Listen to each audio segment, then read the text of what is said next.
What if one small decision, one tiny test taken out of curiosity, had the power to shatter an entire family?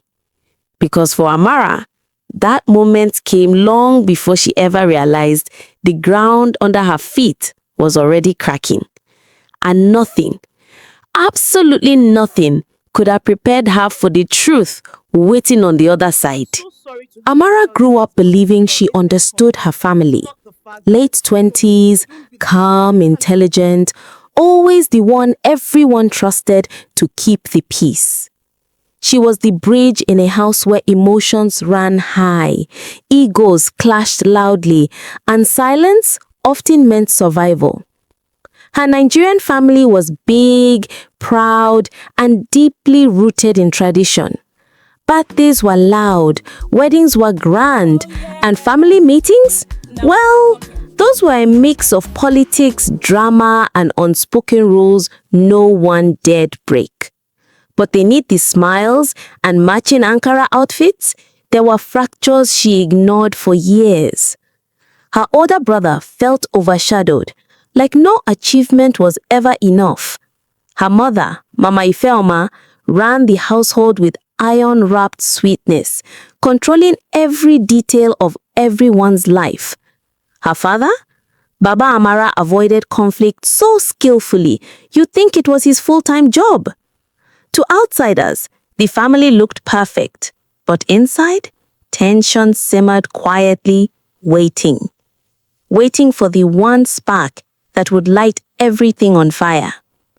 And that spark arrived in the most unexpected way, through a simple decision made out of boredom. One lazy weekend, Amara ordered a DNA Ancestry kit. Nothing serious, just curiosity. Her friends were doing it, and she thought it'd be fun to see where her roots traced back to. Weeks later, the results arrived. She clicked. She scrolled.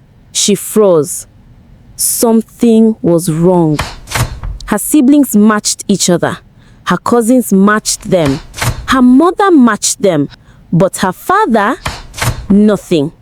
No link. No shared markers. No biological connection. Amara's breath caught in her throat. Her world tilted. Quiet disbelief turning into a slow, terrifying spin. She refreshed the page 3 times, closed the laptop, opened it, checked again. Same result.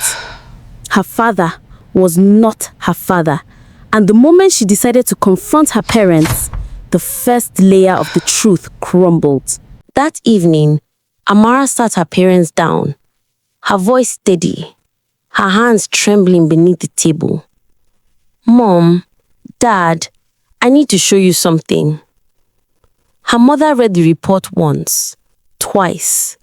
Her face drained of color. Then came the collapse, a soft, broken sound from a woman who always held everything together. Her father didn't shout. He didn't question. He didn't deny. He just went silent. A deep, painful silence that said more than any confession could. In that moment, Amara realized this wasn't new to them. This wasn't shocking. They already knew. But what Amara didn't know was that this private disaster was about to go public. The plan was to keep everything quiet, just the 3 of them, a family matter, handled privately. But secrets, especially family secrets, have a way of slipping through cracks. A cousin overheard a whisper behind the closed door. An aunt spotted a printout left carelessly on the table. By the next morning, the news was spreading like wildfire. Suddenly, everyone had an opinion. Some blamed the mother. Some accused Amara of fabricating the whole thing. Some insisted the DNA tests must be fake. Some defended her father fiercely. Others quietly admitted they'd always suspected something was off. Phone calls, WhatsApp messages, unexpected visits, the house vibrated with arguments, accusations, and disbelief. And through it all, Amara stood in the center, watching decades of family unity unravel in real time. But the worst was yet to come, because the family insisted on a meeting, a gathering to clear the air, and that gathering would redefine everything. They met in the family compound. Uncles, aunties, grandparents, cousins, faces tight, voices sharp, emotions boiling beneath forced politeness. What started as a conversation became an interrogation. People shouting over each other, old wounds resurfacing, blame flying in every direction. Her mother trembling, her father shrinking into silence, her siblings torn apart. And Amara, she stood there, feeling stripped, exposed, betrayed by the very people meant to protect her. In that moment, the family stopped being a family. It became factions, lines drawn, sides chosen, trust shattered, and Amara realized that this wasn't just a DNA result. It was the beginning of a war she never wanted, but one she could no longer escape. The family meeting ended in shattered voices and broken trust. But the real damage began the moment people walked out of that room. Amara returned home feeling hollow, as if someone had scraped out her insides and left only questions behind. Her parents didn't speak to each other on the drive back. Her mother wiped silent tears. Her father stared through the windshield like he was watching his life burn somewhere far away. But the silence wasn't peaceful. No, it was a silence full of tension, blame, unsaid things, and a truth too heavy to carry. And deep inside, Amara wondered, was this the beginning of healing or the start of collapse? She didn't realize Act 2 of her life was loading in the background, quietly, dangerously, through a new wave of reactions from the extended family. The next morning, Amara woke to dozens of messages. Some were prayers, some were insults, some were reminders of who she should be in this family. Others warned her not to dig any deeper. Aunties called her ungrateful. Cousins said she embarrassed the family. And uncle said she wasn't really part of them anymore. Her grandmother cried, saying the enemy was trying to destroy the bloodline. And then there were the messages carefully typed and quickly deleted by a few relatives. Amara, don't trust everything you've been told. There is more to this story. More? What more could there possibly be? That question would become the engine of what came next. Inside the house, things were worse. Her mother avoided her eyes. Her father moved around like a ghost. Her siblings argued in whispers when they thought she wasn't listening.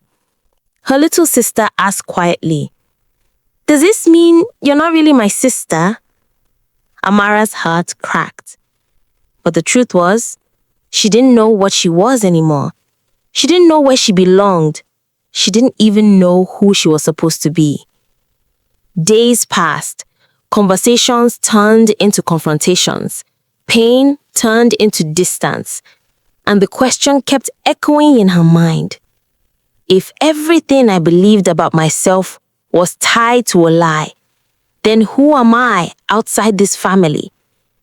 But identity was only the first layer. The next layer was even more dangerous. Finding the truth about the man who truly fathered her. Amara never planned to look for her biological father. But the constant whispers, the warnings, the cryptic messages from relatives, they pushed her into a corner she could no longer escape. She needed answers. One evening, she sat alone in the living room, scrolling through old family photos. Every face looked familiar, yet suddenly unfamiliar. She searched for clues. anything that felt out of place. Then she noticed something. A family friend who always seemed too present in her childhood photos.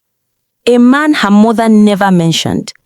A man who looked at her differently, even as a child. Was he a friend? A relative? Something else?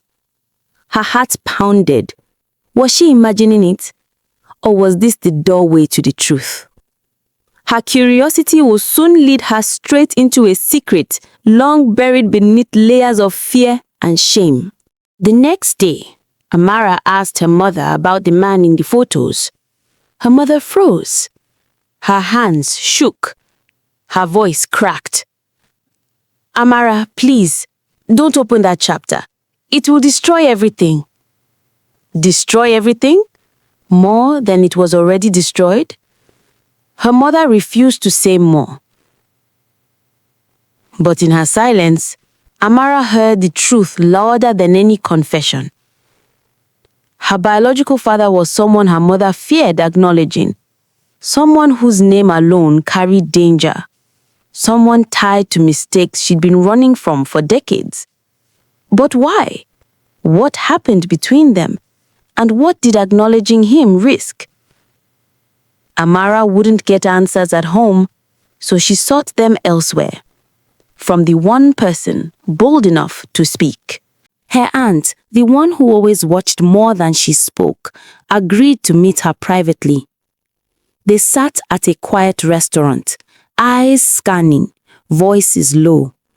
Then her aunt leaned forward and whispered, "Your mother loved a man she wasn't supposed to love."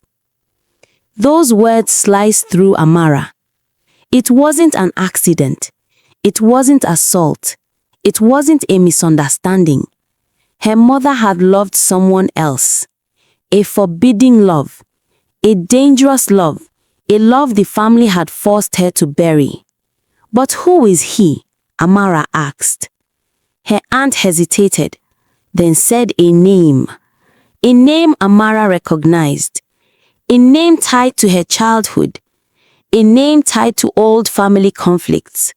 A name that made something inside her twist with fear and shock. Her aunt continued, "You were never supposed to find out. Your father agreed to raise you as his for peace." Peace. A peace built on lies. Amara's hands trembled. Her world flipped again. And this new truth would drag her into the most painful chapter yet. Now that she knew the name, Amara couldn't unknow it. She couldn't sit still. She couldn't breathe without feeling the weight of the truth pressing against her chest. So, she did the unthinkable. She contacted him, her biological father, the man who unknowingly shaped her identity. They agreed to meet in a quiet location. When Amara walked in and saw him, it felt like staring at a reflection she didn't know she had. Same eyes, same expression, same subtle features. Her heart raced. He looked shocked, almost emotional. But the meeting wasn't magical. It wasn't healing. It wasn't the dramatic reunion she had imagined. It was tense, awkward, heavy with decades of secrets and regret. He admitted he always suspected she might be his, but circumstances, family pressure, and her mother's decision had kept him away. Amara listened. Part of her understood. Part of her felt betrayed all over again. And she left that meeting with more questions than answers. But the real storm began when the wider family found out.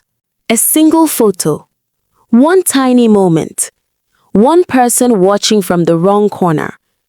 That was all it took. A relative saw Amara with the man, snapped a photo, sent it to the family WhatsApp group with the caption, "So she has chosen her real father now." Chaos erupted instantly. Accusations, shame, threats, voice notes filled with anger. Her mother cried. Her father shut down completely. Her siblings were torn between supporting her and protecting the fragile state of their parents. Then came the message that broke her. You are disgracing this family. Disgrace? For seeking the truth about her own life? Amara felt herself unravel. She felt responsible for pain she didn't create. She felt punished for a truth she didn't choose. But one final confrontation would decide the direction of everything. Her future, her relationships, and the fate of the family. A family meeting was called again, but this time there was no pretending. Voices were raised before the meeting even began. Blame was cast like stones. Her mother defended herself through tears. Her father's silence was interpreted as weakness. Her biological father's name was dragged through mud. Her paternal relatives demanded she cut ties with him. Everyone had demands. Everyone had opinions. Everyone wanted to decide her fate, except her. So for the first time in her life, Amara spoke. Her voice wasn't loud, it wasn't angry, it was steady, controlled, clear. I didn't ask for this truth, but now that I know it, I will not live in lies to protect anyone's ego. The room froze. She continued, I will choose who I am, I will choose who I love, and I will choose my peace. Then she stood up, walked out, and closed the door behind her. A door that symbolized decades of silence she would never return to. As Amara walked away from the noise, the accusations, the battles, she felt something unfamiliar. Not happiness, not clarity, not peace, but strength. The first flicker of the woman she was becoming. The family she knew was changing forever. Relationships would break. New ones would form. Truths would rise. Secrets would collapse. But Act 3?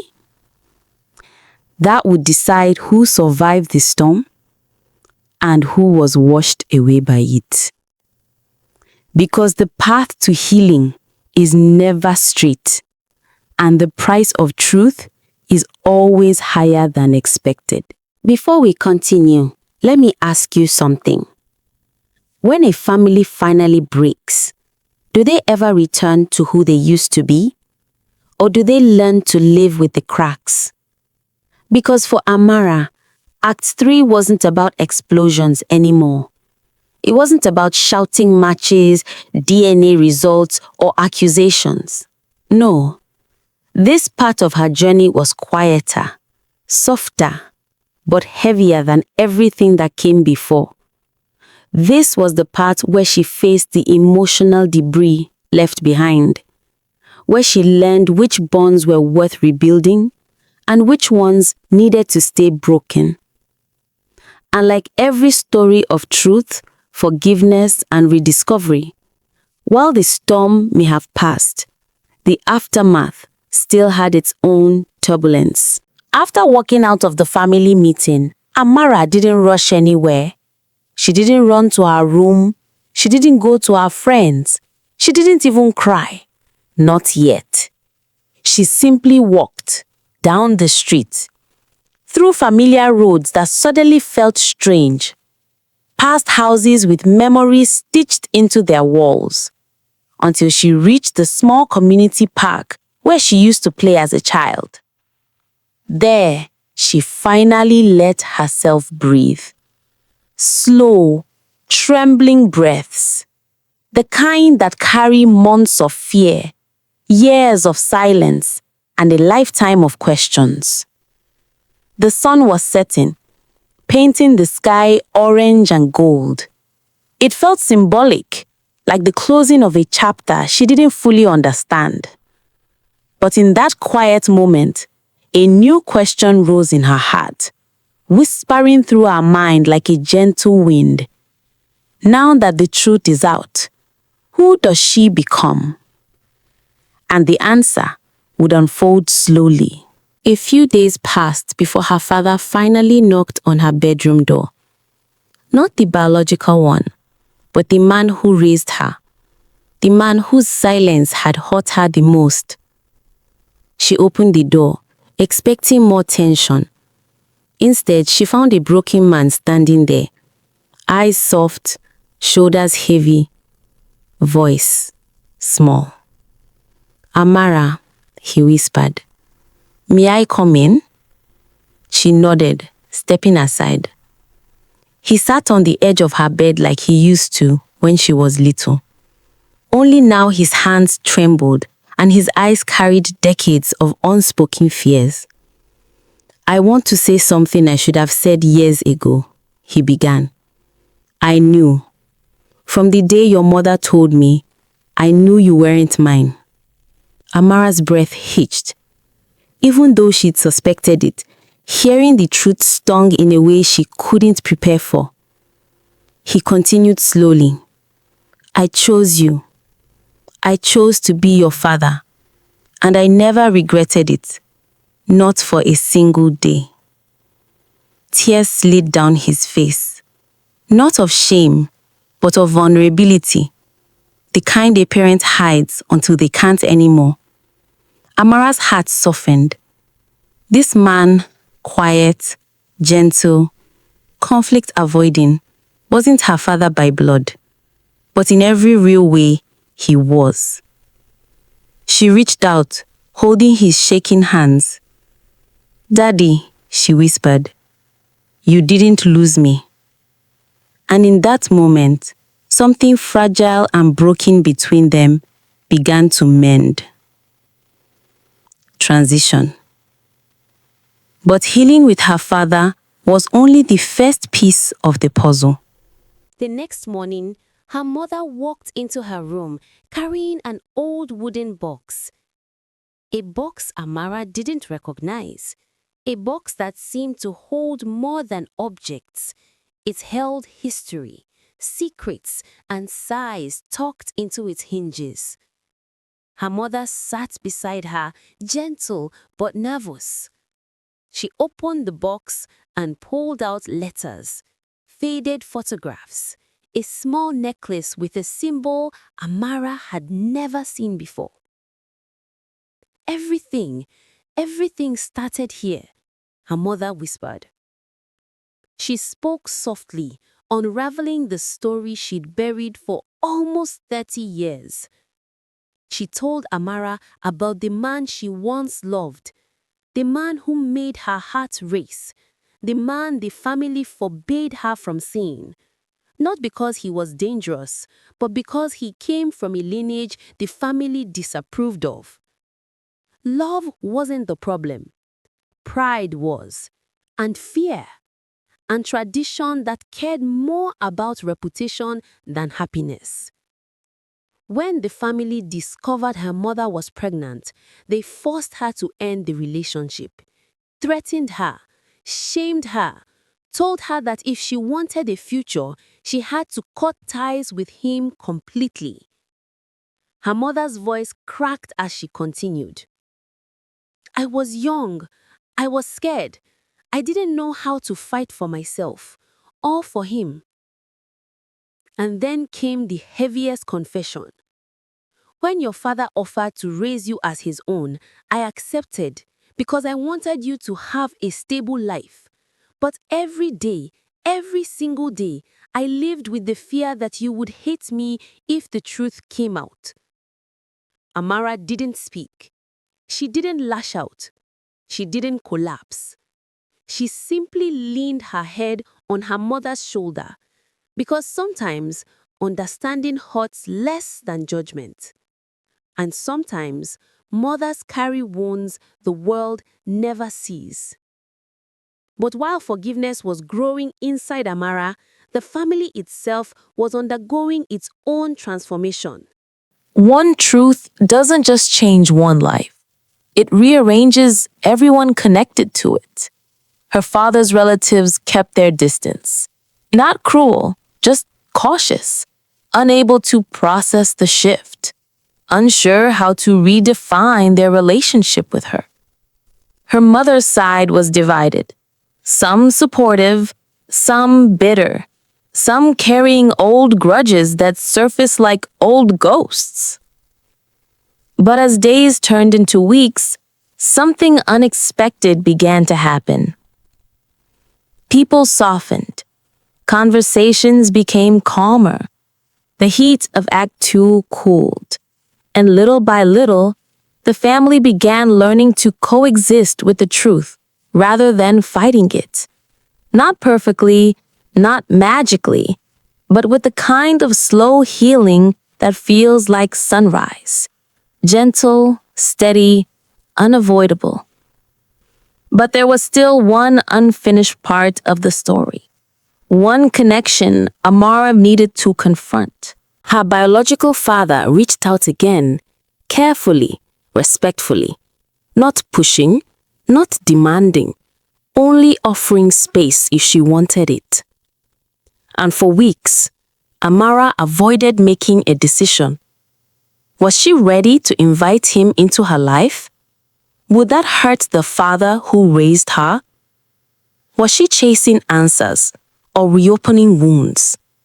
Finally, she agreed to meet him one last time, not in secret, not in fear, but with clarity. They met in a quiet cafe. He stood where she walked in, nervous but sincere. This time, the conversation wasn't shaky. It wasn't awkward. It wasn't overwhelmed by past mistakes. It was simple, honest, human.